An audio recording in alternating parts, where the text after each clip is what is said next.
Că ne urmăriți, știu sigur că sunteți curioase să vedeți materialul următor, nu de alta, dar numai așa puteți afla cum să slăbiți 6 kg în 125 de minute, deși eu nu vă recomand așa ceva.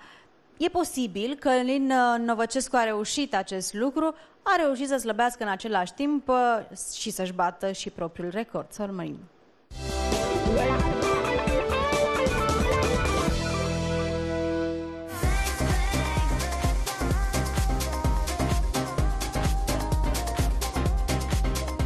Bărbatul invidiat de toate femeile pentru rapiditatea cu care slăbește s-a supus zilele trecute unui nou test. Dau 6 kg jos în 2 ore și 30 de minute.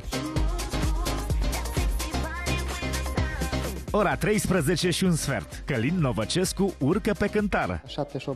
78-900. Următorul pas, se echipează cu 3 traininguri, după care se pune pe treabă. A alergat o oră pe stadionul Dinamo, iar temperatura la sol era doar 48,8 grade Celsius.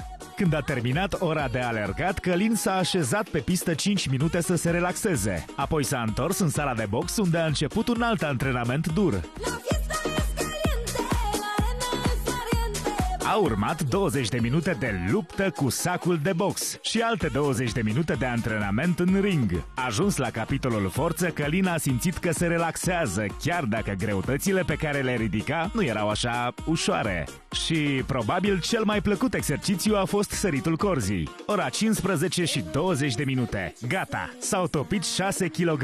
Chiar așa să fie? De ce ai? Uite, 72-800. Sunt foarte